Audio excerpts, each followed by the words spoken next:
So, we're less than a month from Election Day 2020.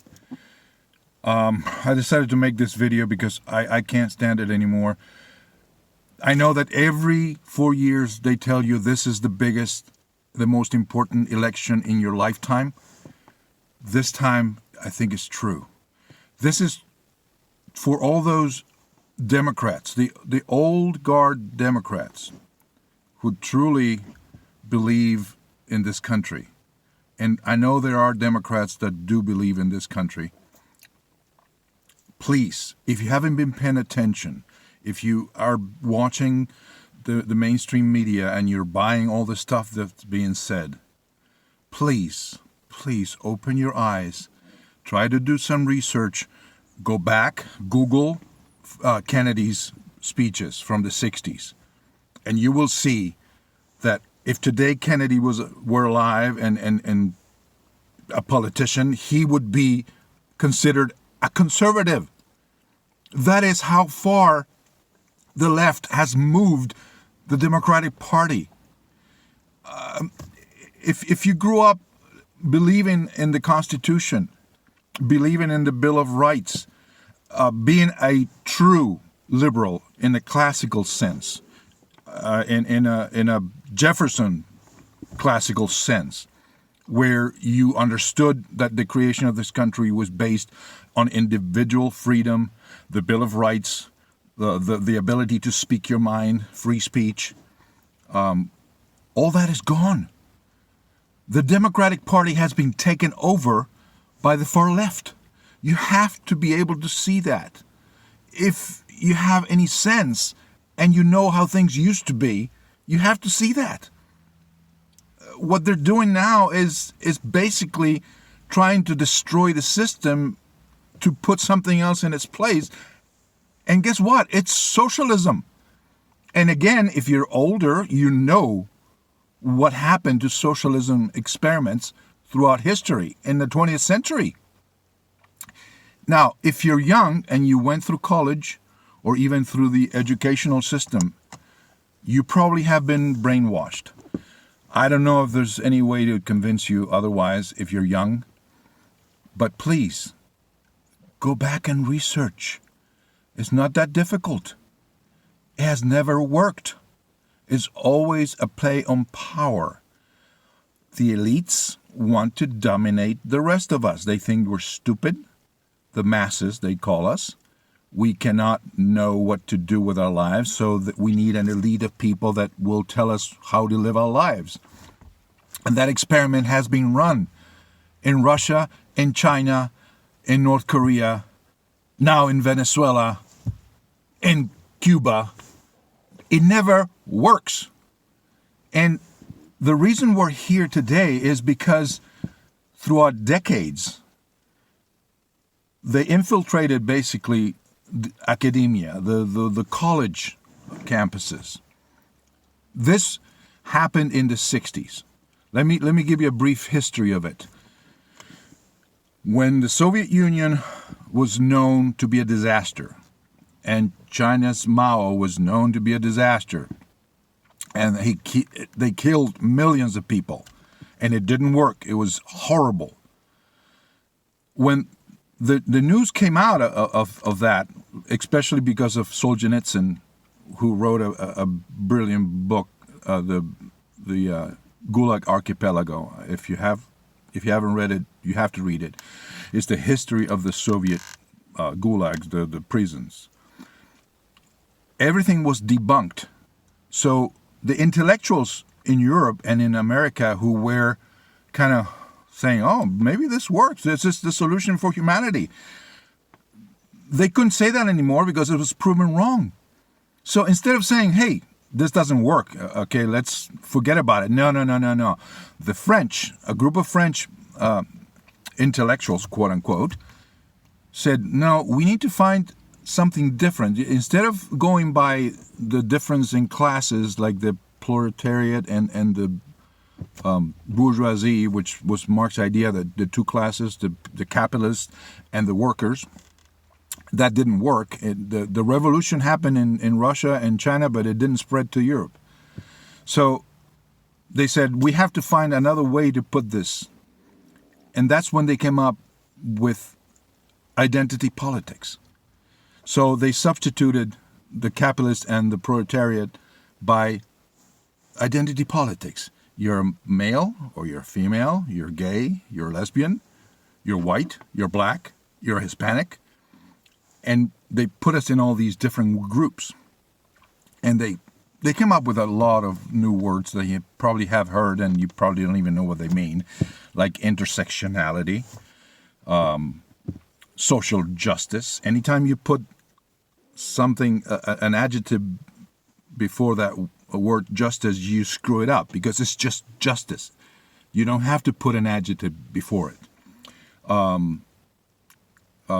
Critical race theory, that's another one that President Trump did something that no other president has done before, is go up against those intellectuals and call on them and the colleges and all this crap that's being taught.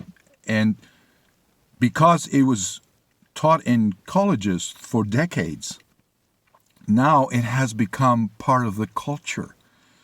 It came out of the colleges and now it's infected corporations. I mean, human resources. How many times, if you work for a big corporation, have you heard the diversity word, the social justice word, the equity word? Those come from there, come from this postmodernism. That's what it's called, postmodern. These intellectuals in the 60s said, we are now in a postmodern era and we have to change our tactics. And this is what they created. They've been brainwashing kids through colleges for decades. And the results is what you see in the streets. The riots, the looting, the burning. That is done mostly by white, rich, stupid idiots. Useful idiots, as Stalin used to call them. That've been brainwashed. And they want to destroy the system because they've been taught that America is an evil place with systemic racism. That's another one, systemic racism. There is no systemic racism. There are racists, but the system is not racist. I mean, we went through abolishing slavery, through the Civil War, with thousands of people dying to free slaves. We went through the civil rights movement in the 60s. The whole structure of society has been changed. There is no systemic racism. Nobody can do that in a systematic and systemic way legally. So there isn't systemic racism. Oh my God. I'm an immigrant, okay? I come from another part of the world. I know people that came from other places in the world. I know someone that came from Poland. Okay, she is probably in her 70s now, or yeah. So people like me that see this country from a different perspective understand that this country is exceptional. And I know many people cringe when a president says America is exceptional, because they don't understand. They don't see it. This country is not exceptional because American people are better than other people in the world. That's not what it means. The system that the founders created is special. It has never been done anywhere else in the world until then.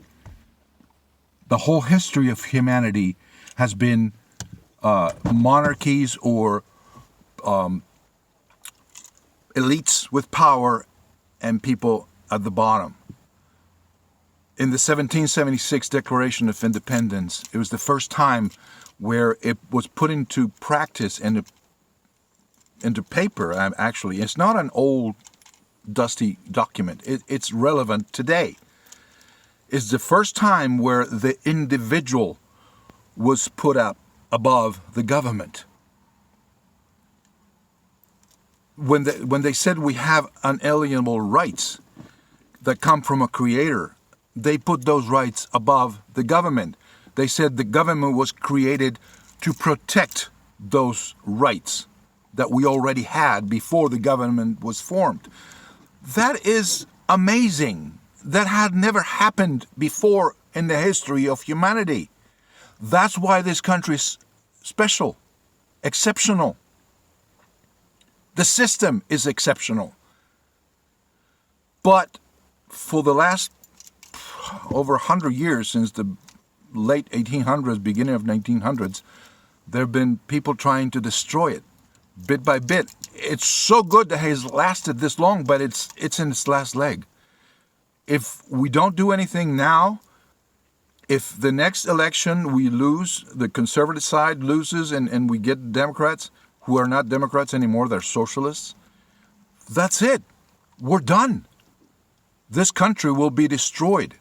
The Constitution will not mean anything. It has been already altered quite a bit, but at least still there's some hope. But if they win, they are going to pack the courts. And if you haven't heard of that, or you don't know what it means that instead of having 9 judges, they're going to pack it to 12, 15, 13, 15, whatever odd number they can come up with, so that they have all these liberal judges put on the court, and it will be meaningless. They will legislate from the court. The Senate, if they win the Senate and they win the White House, they want to create two more states. Washington, D.C. will become a state. That's 2 more senators. Puerto Rico will become a state. That's 2 other senators. And they're going to have 4 more liberal senators in the Senate. So that's it. The Second Amendment, forget it. It's going to be gone.